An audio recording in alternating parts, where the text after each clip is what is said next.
Coronavirus has sent a shiver down the spine of the global economy. What started as a crisis in China is now a worldwide health emergency, and companies are being hit in three key ways: disrupted supply chains, a squeeze on consumers, and limitations on how and where people work. China is the world's workshop. When its factories are closed, global business suffers. The tech and auto sectors have been hit especially hard. China accounts for 30% of global exports of electronic and electric components. Apple warned that revenues for the first quarter of 2020 would fall short, partly blaming the lockdown of the Chinese factories that build its iPhones. Samsung has flown components from China to its smartphone making facilities in Vietnam because truck drivers have been stopped at the border.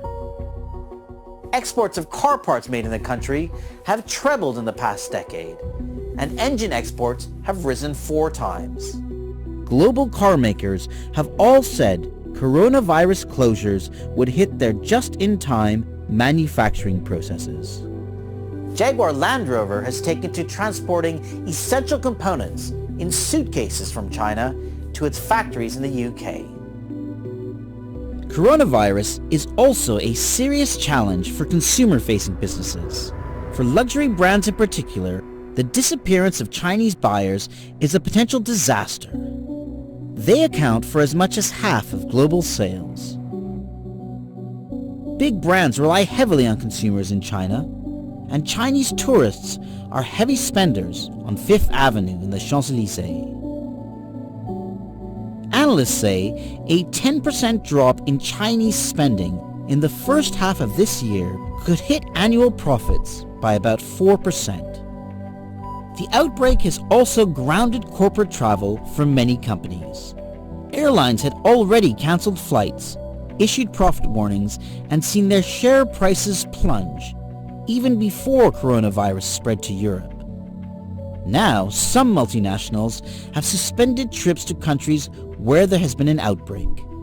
Others have cancelled travel altogether. But the impact isn't just hitting those on the move. In some markets, staff have been working at home for weeks. Remote working is becoming popular, but it also throws up management challenges when everyone is doing it at the same time. The impact on global business was bad enough when the virus was primarily in China. Now that the health emergency has spread to every continent, the challenge for business is even greater.